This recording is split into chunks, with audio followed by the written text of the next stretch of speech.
Mesdames, Messieurs, bonjour et très heureux de vous retrouver dans ce 13h béni. Voici le sommaire. Les conseillers de la minorité constituée d'élus municipaux du bloc républicain et de la Foscoré pour un bien émergent d'Abomey Calavi sont mécontents. Ils dénoncent une violation des tests qui organisent l'élection des présidents des commissions permanentes. Dans leur déclaration, il ne s'agit ni d'une nomination des 10 présidents, encore moins d'une quelconque installation du conseil de supervision. Le préfet du département de l'Atlantique est pointé du doigt par les députés et élus municipaux du bloc républicain de la Foscoré pour un Bénin émergent d'Abomey Calavi pour n'avoir pas veillé à l'application des tests. On va les écouter dans un instant. Encore quelques jours, les élèves écoliers reprendront le chemin de l'école. La rentrée scolaire démarre le lundi 19 septembre prochain sur l'ensemble du territoire national au centre de promotion sociale des aveugles de Séguéa à Cotonou. Tout se met en place pour permettre aux apprenants d'effectuer une bonne rentrée. La directrice du centre et son équipe s'affaire pour recevoir les nouveaux élèves dans les bonnes conditions. À suivre dans ce 13 européen le constat des préparatifs de la rentrée dans ce centre. Et puis enfin, football de proximité à Parapou, lancé depuis le 30 juillet 2022. La deuxième édition du tournoi de mise ensemble organisé par l'acteur politique Bernardin Yansounou a connu son épilogue samedi dernier sur le terrain de football de Madina. C'est l'équipe de Décision FC de Kabassira qui a soulevé le trophée au terme d'une finale fortement disputée. Voilà pour le sommaire de ce 13 européen. À nouveau bonjour et merci si vous nous rejoignez. Les conseillers de la minorité constituée d'élus municipaux du bloc républicain et de la Foscoré pour un Bénin émergent d'Abomey Calavi dénoncent une violation, bien entendu, des tests qui organisent l'élection des présidents des commissions permanentes. Il ne s'agit ni d'une nomination des 10 présidents, encore moins d'une quelconque installation du conseil de supervision. Le préfet du département de l'Atlantique sollicité par la minorité pour veiller à une application sans faille des dispositions légales n'a pas cru devoir y déroger. Pour la minorité, le parti majoritaire doit procéder à une élection au lieu de désigner les présidents des 4 commissions et c'est ce qui justifie ce point de presse des conseillers de la minorité relayé par Canal 3 Bénin. Il n'a jamais été question d'installer un conseil de supervision dans la loi ou dans le décret. Le conseil de supervision se constitue alors librement avec l'élection des présidents des 4 commissions permanentes. Le préfet du département de l'Atlantique, en réponse à la préoccupation du conseiller BR, a dit en ces termes: « Nous perdons déjà trop de temps dans le développement de la commune, que les partis politiques sont responsables de la gestion des communes, que l'UP a la majorité à Abomey Calavi et qu'il a reçu instruction de l'autorité pour lire les noms des présidents de commission et les installer, qu'il n'y a plus d'élection à faire au nom de la majorité et que si les conseillers minoritaires BR et FCBE ne sont pas d'accord à la lecture, qu'ils peuvent sortir de la salle au risque de se faire dégager avec l'aide de la police. » Ces propos du préfet sont en contradiction avec les actes posés dans la salle simplement parce que si le développement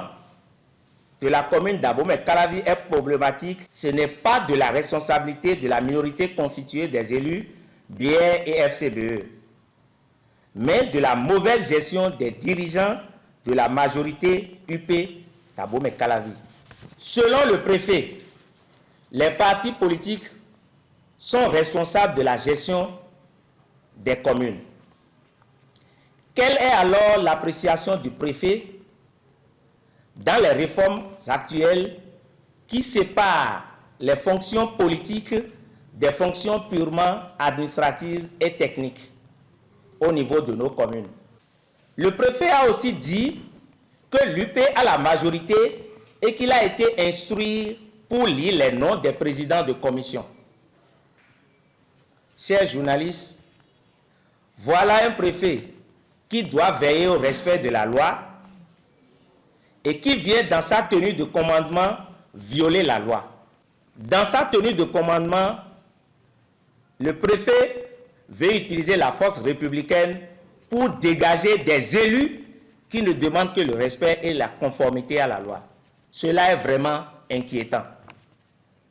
Et nous voulons appeler le ministre de la décentralisation et le président de la République, notre leader charismatique, M. Patrice Talon, à garantir la sécurité des élus minoritaires que nous sommes désormais dans nos sessions. Le préfet qui dit aussi que le BR est un parti majoritaire dans le septentrion. En analysant cette situation, le préfet qui, dans sa tenue de commandement, dans une séance publique, renvoie la majorité de BR dans le septentrion, mettant ainsi à mal la cohésion et l'unité nationale voulue par le chef de l'État à travers les réformes du système partisan. Assurez-vous aussi bâtisse du présent. C'était donc là un extrait de la déclaration des conseillers de la minorité constituée d'élus municipaux du bloc républicain de la Foscourie pour un Bénin émergent. Le nouveau bureau directeur du Conseil national du patronat de la presse et de l'audiovisuel a été installé ce lundi. Évariste Rodon, président de la mandature précédente, rempile, lui et les autres membres du nouvel organe dirigeant entrent donc dans leurs fonctions un mois après l'Assemblée générale, les ayant conduit à la tête de la fêtière des patrons de la presse. La cérémonie d'installation a eu lieu au siège de l'institution, la maison des médias Thomas Merson de Cotonou, compte rendu William Cliquant, Henri Gantine. 3 nouvelles années pour Évariste Hodonou à la tête du Conseil national du patronat de la presse et de l'audiovisuel. D'autres patrons de presse rejoignent le nouveau bureau directeur au sein duquel plusieurs autres membres conservent leur fauteuil. L'installation de la nouvelle équipe sortie de l'Assemblée générale ordinaire du 11 août dernier commence par la lecture du procès-verbal de ce conclave. Une seule liste a été retenue et soumise au vote. Une fois les élections conjuguées au passé, l'heure est désormais à la diversification des ressources et des sources de financement de la presse. L'investiture de ce jour confirme la bonne santé de notre fêtière, malgré les tourmentes inhérentes à toute activité humaine. Nous devons continuer les réformes pour qu'advienne un CNPA plus fort et plus crédible. Nous comptons sur l'ensemble des acteurs de la presse. Le bureau que j'ai l'insigne honneur de diriger travaillera d'arrache-pied pour consolider les acquis, corriger les erreurs éventuelles et surtout réaliser de belles choses pour notre fêtière. Plus que jamais, le bureau, ensemble avec tous les membres, devra intensifier les efforts pour trouver les partenaires afin de réaliser les actions projetées. La fêtière des professionnels des médias et d'autres acteurs de la presse entendent jouer leur partition aux côtés de la nouvelle équipe du patronat pour une réussite de sa mission. Mes sincères félicitations. Il est important d'aller au travail parce que les challenges sont grands. Les challenges pour notre presse, pour notre maison des médias, pour les acteurs des médias, pour les patrons de presse. Parce que pour nous, employés des entreprises de presse, nous ne sommes pas contents de nos patrons. Et il est important que les patrons comprennent que nous avons des revendications et que nos revendications ne tarderont pas à atterrir sur vos tables. Je voudrais leur dire bravo et souhaiter plein succès à la mandature numéro 7 qu'il a la chance de diriger, loin des phares et des dards, loin de toute turbulence et d'orage qui pourrait emporter, mais je sais qu'il est un bon pilote. Berthe Vincent Kakbossa de Canal 3 Bénin et Rodrigue Azinongwe de Fraternité FM siègent dans ce nouveau bureau directeur du CNPA Bénin, tous deux à des postes de vice-président. La problématique de préservation et de renforcement des capacités des terres est au cœur d'un atelier ouvert ce lundi matin à Cotonou. Il s'agit d'une rencontre internationale qui entre dans le cadre de l'exécution du programme global protection et réhabilitation des sols pour l'amélioration de la sécurité alimentaire ProSol. Les travaux organisés avec l'appui de la coopération allemande sont placés sous le thème « Préparer le sol pour une transition agroécologique ». La cérémonie d'ouverture a été présidée par le ministre de l'Agriculture, de l'Élevage et de la Pêche, Gaston Dossoui. Voici le compte rendu de Narcissa Lossé, Elvis Otonouka. Un gratin de spécialistes des questions agroécologiques venus d'Afrique et d'Asie est réuni ici à Cotonou pour évaluer les efforts déployés dans le cadre de la mise en œuvre du programme global protection et réhabilitation des sols pour l'amélioration de la sécurité alimentaire ProSol. Un travail de réflexion organisé autour du thème « Préparer le sol pour une transition agroécologique ». C'est une ambition, que dis-je, un défi majeur pour l'agriculture.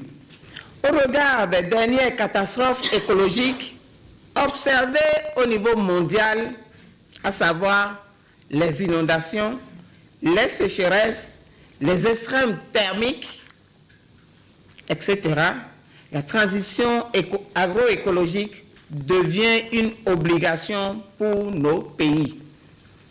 Ensemble, nous devons changer de paradigme pour arriver à des modes de production qui intègrent l'écologie. Du coup, pour Jeanne Adambioko Akakpo, la transition écologique reste aujourd'hui un défi vital pour l'humanité. Des propos confirmés par le premier responsable en charge du système agricole béninois. Ce n'est pas de 20 mots. Je suis paysan et fils de paysan. J'ai vécu ça. Il est temps et grand temps de sortir de nos tiroirs les autres technologies de solutions alternatives aux engrais chimiques. La production biologique, la production efficiente qui nourrit l'homme et qui lui permet de gagner sa vie est importante aujourd'hui comme réflexion stratégique à mener. Des réflexions stratégiques qui seront menées au cours de ces assises. 5 jours d'échange entre sachants et ces derniers sont appelés à partager les expériences vécues afin de mutualiser les peines et les succès autour de ce programme. Je ne souhaiterais pas des présentations académiques, théoriques, qui sortent du cadre de la réalité vécue, mais des choses pratiques avec des illustrations sur ce qu'on a fait, ses faiblesses et ses points forts. Outre les réflexions, l'agenda des assises de Cotonou prévoit des visites de terrain. Visites qui permettront aux participants de rencontrer des groupements de femmes et d'hommes qui ont accepté les différentes technologies proposées pour cette transition écologique. Les travaux prennent fin vendredi prochain. Je vous l'annonçais en titre, encore quelques jours, les élèves et écoliers reprendront le chemin de l'école. La rentrée scolaire démarre le lundi 19 septembre prochain sur toute l'étendue du territoire national. Au centre de promotion sociale des aveugles de Segbaya à Cotonou, tout se met en place pour permettre aux apprenants d'effectuer une bonne rentrée. La directrice du centre et son équipe s'affairent pour recevoir les nouveaux élèves dans les bonnes conditions. La phase d'inscription occupe le personnel administratif en ce moment. C'est le constat fait par une de nos équipes de reportage conduite par Idrissou Boukari. Le lundi 19 septembre 2022, c'est la date retenue par le gouvernement pour la rentrée scolaire 2022-2023. Et comme toutes les autres écoles du Bénin, le centre de promotion sociale des aveugles de Segbaya ouvre à nouveau ses portes à ses apprenants. En attendant le démarrage effectif des cours, l'administration est occupée par la phase des inscriptions. Lundi 12 septembre, ce parent d'élève est venu remplir les formalités pour l'intégration de son enfant dans le centre. Il a été victime d'une intoxication médicale et puis par la suite il a perdu ses vues. Au niveau du CNH là-bas, des gens nous ont renseigné qu'il y a un centre comme ça qui peut les accueillir. Et voilà, j'étais venu en juillet prendre les renseignements, ils m'ont donné leur fiche d'inscription. De renseignements du moins, j'ai pris, j'ai fait les dossiers, je suis venu. Aujourd'hui, la pré-rentrée, l'inscrit. C'est une maudite contribution que nous demandons aux parents, puisque c'est du matériel, les fournitures pour apprenants déficients visuels ne se trouvent pas sur le marché béninois comme ça, donc il faut les commander. Et c'est bien que c'est dans notre budget alloué par l'État que nous prévoyons l'achat de ces matériels et que nous mettons gracieusement à la disposition des apprenants. Daniel me donne par exemple du pain. De leur côté, les enseignants se concertent pour les derniers réglages avant le démarrage des activités. Depuis 4 ans, le Centre de promotion sociale des aveugles de Segbea dispose d'une maternelle. Une initiative d'inclusion pour faciliter le brassage entre les enfants non handicapés et ceux à besoins spécifiques. Une expérience qu'ont adoptée certains parents d'élèves. Ils ne sont pas du tout gênés. Au contraire, avec l'accompagnement que nous faisons, d'abord, l'effectif n'est pas pléthorique, les dispositions sont prises et chez la personne à besoin spécifique, la concrétisation de toute activité est obligatoire. Et c'est aussi prévu là-bas, mais ce n'est pas toujours évident. Mais les enfants appréhendent mieux aux côtés des besoins spécifiques, puisque pour l'enfant à besoins spécifiques, l'enseignement est individuel. Et on le généralise sur tous les autres enfants. Et c'est un véritable bénéfice pour eux. Nous avons des apprenants qui sont au niveau du CEG Segbea, qui sont en inclusion, qui ont parfois besoin de l'aide de leurs amis pour pouvoir leur lire ce que le professeur a écrit au tableau afin qu'ils puissent transcrire en braille. Donc la socialisation commence déjà dès le bas âge afin que ce don-là ou bien cette aide-là soit vraiment spontanée au niveau de ces autres apprenants qui n'ont aucune déficience, aucun handicap. Si le gouvernement peut nous aider, au lieu que ça s'arrête au niveau de la maternelle, qu'on puisse le continuer au niveau du primaire et déjà au secondaire, je crois qu'on n'aura plus de problème même à l'université. Le centre dispose également d'un internat pour favoriser les conditions d'apprentissage à ses apprenants.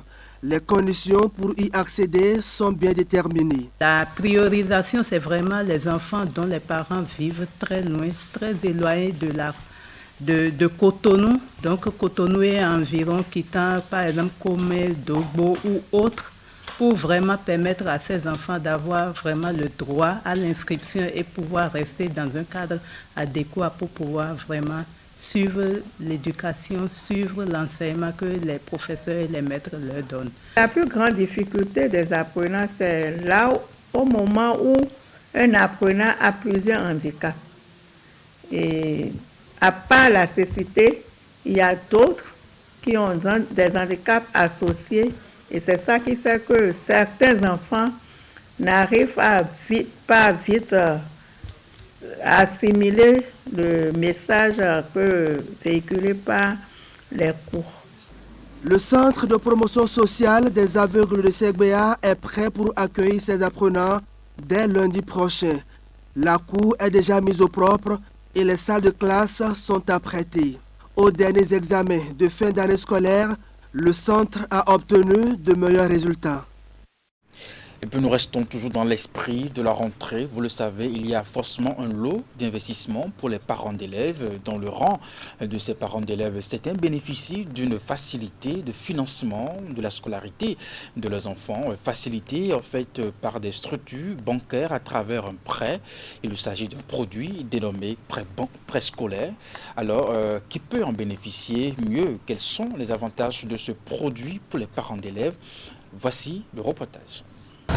À quelques jours de la rentrée scolaire au Bénin, ce message est visible devant tous les établissements bancaires ou presque à Cotonou et environ. Une invite à un prêt baptisé crédit scolaire. Seulement, le message n'est pas destiné à tous les clients. Pour l'instant, c'est les salariés, mais ceux également qui ont leur revenu domicilié mensuellement. Et le revenu est régulier sur le compte. On analyse pour ceux-là au cas par cas pour leur donner le crédit. Au niveau de la CEPEC, les prêts scolaires, c'est essentiellement destiné aux parents d'élèves, aux promoteurs d'écoles et aux commerçants qui commercialisent des fournitures scolaires et tout ce qui concerne en fait la préparation de la rentrée scolaire. Crédit accordé donc pour la rentrée scolaire et à des catégories socio-professionnelles bien définies. Le produit, lui, est offert avec un échéancier à court terme pour le remboursement. Nous sommes à une échéance, à un remboursement prévu sur 9 mois. Sur 9 mois, un taux d'intérêt de 10% sur l'année, un taux d'intérêt de 10% l'an. Donc sur les 9 mois, vous voyez avec moi que c'est inférieur à 10%. 9 à 10 mois et l'échéancier de remboursement varie d'une structure bancaire à une autre avec un taux qui tourne autour de 10%. Sur le terrain, ce prêt scolaire vient amoindrir le lot de stress de début d'année académique pour nombre de parents d'élèves. C'est ce que nous avons de plus que les autres. J'ai des facilités de crédit. Et aujourd'hui, nous vivons de cette facilité-là. Et ça nous arrange aussi. Ça soulage, mais bon, pas comme on le veut.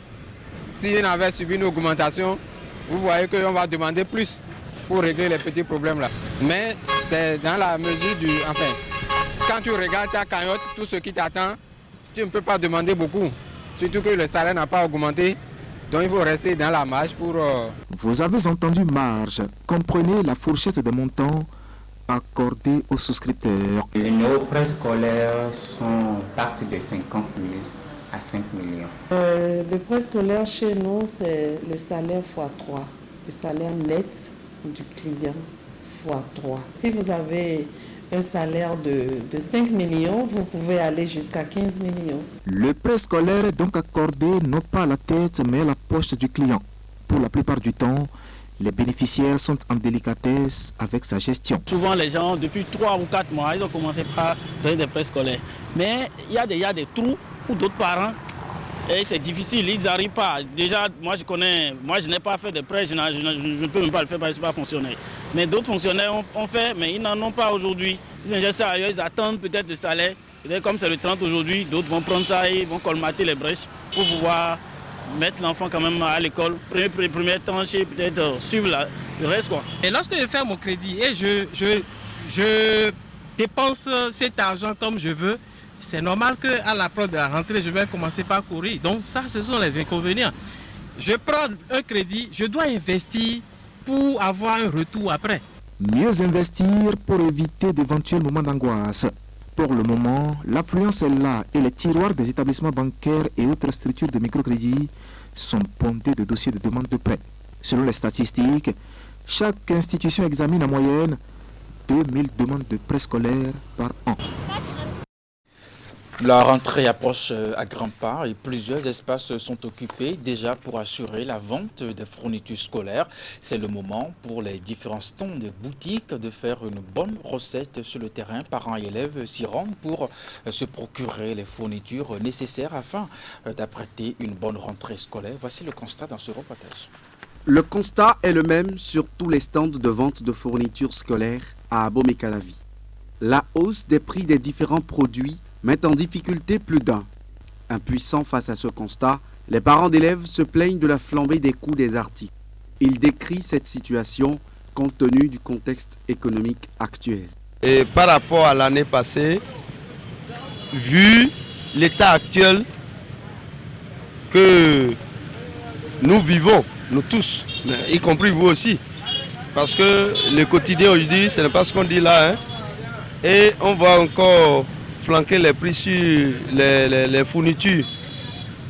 Qu'est-ce qu'on veut pour ça? Par rapport aux fournitures scolaires en cette année-ci, les choses sont devenues tellement chères qu'on ne pourrait même pas dire. Par exemple, le paquet de 100 pages là, c'était à 1100 francs avant. Maintenant, c'est devenu à 1300 le paquet. Tous les produits ont augmenté de prix. Les vendeurs, eux, peinent à écouler leurs produits, jugés trop coûteux par la clientèle. Les clients aussi ne viennent pas. Peut-être il n'y a pas l'argent dans le pays, peut-être bien. Hein. Sinon, l'année dernière, à l'heure là, il y aura déjà du monde ici. Pour l'instant, il n'y a pas assez d'influence comme cela. La raison n'est pourtant pas inconnue des acteurs de ce commerce. Les prix d'achat des fournitures sont déjà élevés à l'acquisition. Conséquence, la réduction des recettes. Les gens achetaient, au lieu de même 15 cahiers, achetaient 2 paquets de 10, ce qui faisait 20. Mais aujourd'hui, les gens n'ont pas d'argent, ou bien il y a une crise, je ne sais pas, que les gens n'ont pas d'argent. Les gens n'ont pas d'argent et ce qui fait qu'ils n'achètent pas la totalité de ce qu'ils devraient acheter pour leurs enfants. Malgré les prix, les parents sortent pour le moment au compte-gouttes pour s'acquitter de ce devoir vis-à-vis de leurs enfants. Page sport à présent, le tournoi de football DSS du jeune leader du bloc républicain Didier Sessi a connu son épilogue ce week-end. En finale, l'équipe de Sogan FC s'est imposée à son adversaire de jeunesse alternative sur le score de 3-0 à l'issue des épreuves de tir au but. Elle s'empare du trophée DSS de la première édition du tournoi au profit de la jeunesse de la 6e circonscription électorale. Voici le compte rendu. Après 4 semaines de compétition, Sogan FC et Jeunesse Alternative s'affrontent pour la finale du tournoi de football DSS du jeune leader du bloc républicain Didier Sessi. Et comme à l'ouverture, le public de Hevier a massivement effectué le déplacement du complexe scolaire Agbozo à Akossavier. En maillot bleu, l'équipe de Jeunesse Alternative était plus attendue pour cette finale. Mais l'adversaire du jour était aussi coriace. Les deux formations offrent une explication épique aux populations au bout des 2 fois 30 minutes du temps réglementaire qui se termine sur le score nul et vierge de 0 but partout. Sogan FC se montre plus adroit au tir au but et s'impose sur le score de 3 tirs réussis contre 0 pour Jeunesse Alternative.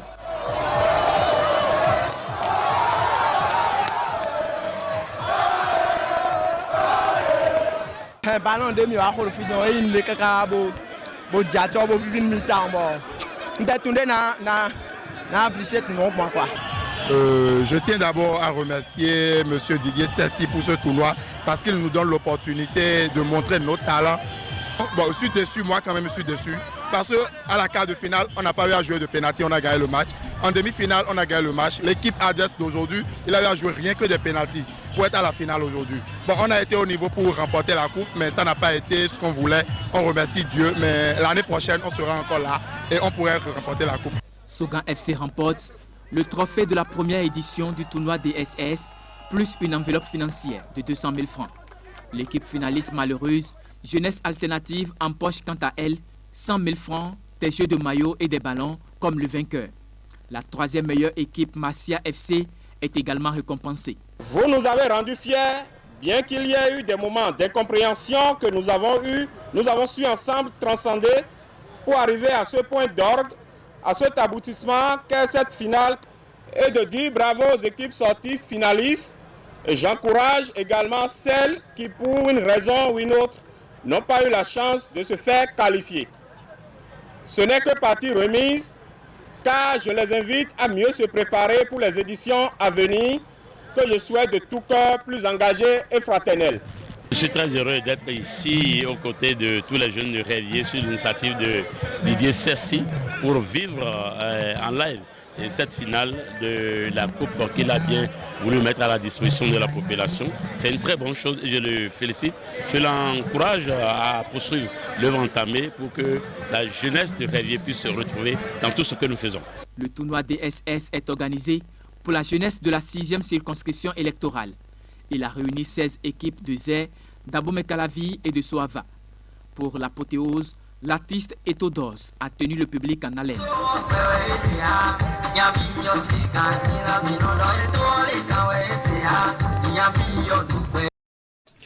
Un autre tournoi à présent, Arosubeta Football Club sort vainqueur du tournoi Les 18 Talents d'Abomey-Calavi. La finale soldée ce samedi par un score d'1-0 a opposé l'équipe gagnante à celle de Zopa FC à domicile. La compétition a été donc organisée par le chef quartier de Zopa dans l'arrondissement central d'Abomey-Calavi pour détecter des talents à mettre au service du sport dans sa commune. Compte rendu. La finale du tournoi, les 18 talents d'Abomey-Calavi, met aux prises 2 équipes qui ont fait parler d'elles durant toute la compétition. Bien inspiré déjà quelques minutes après le coup d'envoi, Arosubeta FC multiplie les offensives pendant un bon bout de temps.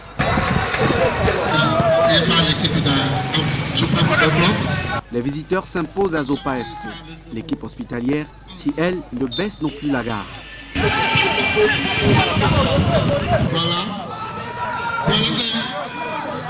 C'est pas. Toujours en train de dominer le match. Peu après le premier quart d'heure, l'insistance des Bleus et Blancs paie. Carl José Claco surprend la défense adverse et inscrit le seul but de la partie. Du retour des vestiaires, le score reste inchangé. Les nombreuses tentatives de part et d'autre n'ont pu modifier le verdict au sifflet final.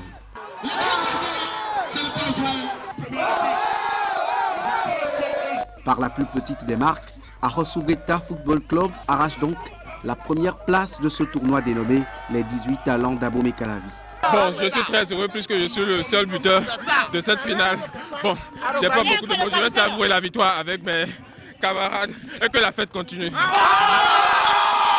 L'initiative de ce tournoi est une ambition du chef de terre. Il s'est investi à occuper sainement les jeunes de son quartier pendant la période des vacances avec cette activité ludique. Autour du sport roi, l'élu local a aussi partagé les idéaux de l'Union progressiste Le Renouveau avec les jeunes. L'événement a reçu le soutien de plusieurs responsables et élus de la formation politique. Cette finale, elle est tout simplement la concrétisation d'un rêve. Et depuis des années, depuis quelques années, l'arrondissement central de Calavi n'a plus connu des tournois pour permettre à cette jeunesse-là de se défouler pendant les vacances.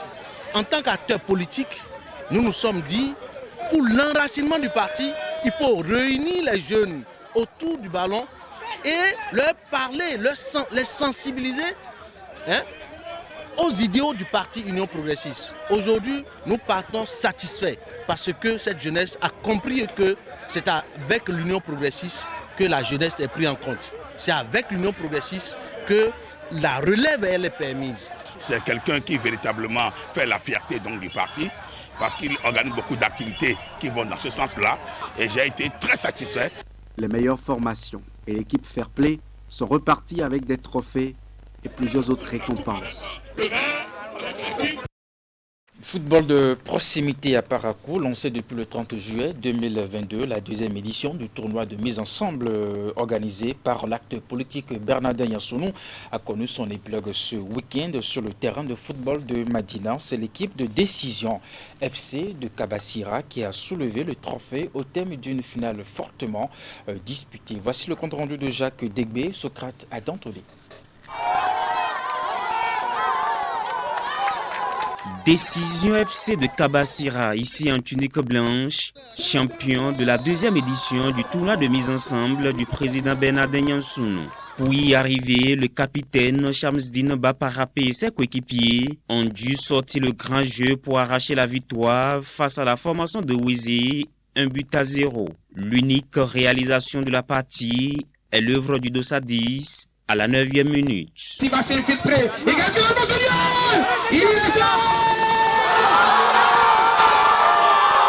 On a suivi les consignes du coach, on a respecté, on s'est bien préparé. Bon, nous remercions M. Yansounou pour ce qu'il fait. Bon, ça arrive. Dans une compétition, on ne peut pas avoir deux vainqueurs. Il doit avoir vaincu et un vainqueur. Décision FC s'adjuge donc le trophée dénommé Ablaye Biotiané du nom du ministre d'État chargé du plan et de la coordination de l'action gouvernementale. Pour le parrain du tournoi, l'objectif de départ, celui de rassembler les jeunes et les différentes couches socio-ethniques de Parakou autour du sport roi, est atteint. Il s'agit d'un tournoi initié dans le cadre de mettre ensemble les différentes couches sociales de la ville de Parakou dans une intention de jeu de façon saine et de pouvoir les occuper de façon plus indiquée pendant ces vacances. À travers cette rencontre, nous avons constaté que au sein de la jeunesse, nous avons de la compétence, surtout en matière sportive, et que Parakou vient encore de démontrer que en matière de football, on peut encore compter sur cette ville-là. Le terrain taekwondo s'est également transformé l'instant de cette finale en un terrain politique. Ex-coordonnateur du parti UDBN dans le département du Borgou, Bernardin Yansounou jure personnellement fidélité au bloc républicain malgré le divorce entre les deux formations politiques. L'intention reste. Nous tenons à dire à l'opinion publique que l'intention de mise ensemble reste. L'Union démocratique pour un Bénin nouveau aujourd'hui, en tout cas dans le département du Borgou, reste dans cette logique. Nous avons compris à travers leur manière qu'il y a un bloc, le bloc républicain, qui écoute la jeunesse, qui accompagne la jeunesse. Il a bien vu et il a su choisir. L'UDBN s'était fondu dans le bloc républicain, même si aujourd'hui certains disent qu'ils doivent se retirer. Mais il y a des gens qui savent voir et qui savent lire le paysage politique.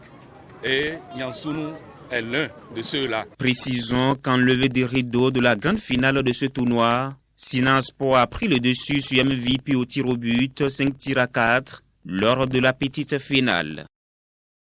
Avant de vous quitter, la Fédération béninoise de taekwondo a organisé au profit des athlètes venus des différentes ligues régionales du pays la phase finale du championnat national de taekwondo, un rendez-vous annuel qui permet aux athlètes de se mesurer et de se positionner également en tête des différentes catégories. Les compétitions se sont déroulées au Roi des Arts de Cotonou ce week-end. Voici le compte rendu. Phase finale du championnat national de taekwondo à Cotonou. Les athlètes proviennent des différentes ligues régionales du Bénin. Ils ont compéti dans 3 catégories, à savoir les cadets, les juniors et les seniors hommes et dames. La tenue de ce championnat est un réel motif de satisfaction pour la Fédération béninoise de taekwondo.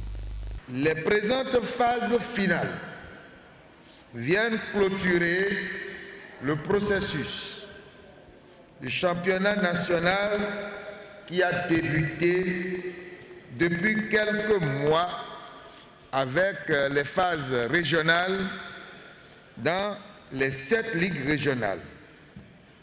Les phases régionales ont permis donc de mettre en place les sélections invitées au présent championnat. Vous pourriez sans doute comprendre quelle est ma joie de me retrouver devant vous en ces instants et quelle est ma satisfaction de voir ici les meilleurs de leur catégorie, cadets, juniors et seniors, hommes et dames. Motivés et très engagés dans la compétition, les athlètes doivent rivaliser d'ardeur et saisir l'opportunité de ce championnat pour se hisser au rang des meilleurs afin d'avoir la chance de représenter le Bénin à des compétitions internationales. La première compétition qui attend évidemment tous les sportifs, c'est les Jeux olympiques de Paris 2024. Il faudrait que certains parmi vous, évidemment les seniors, puissent se qualifier pour représenter notre pays. Le représentant du ministre des Sports salue ici la détermination de la fédération à promouvoir la discipline.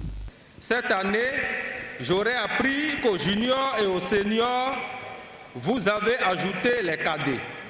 De même, vous n'avez pas ignoré les nouvelles règles en termes d'arbitrage. Merci pour cet esprit d'innovation, de perfection et de professionnalisme sans cesse croissant qui est le vôtre.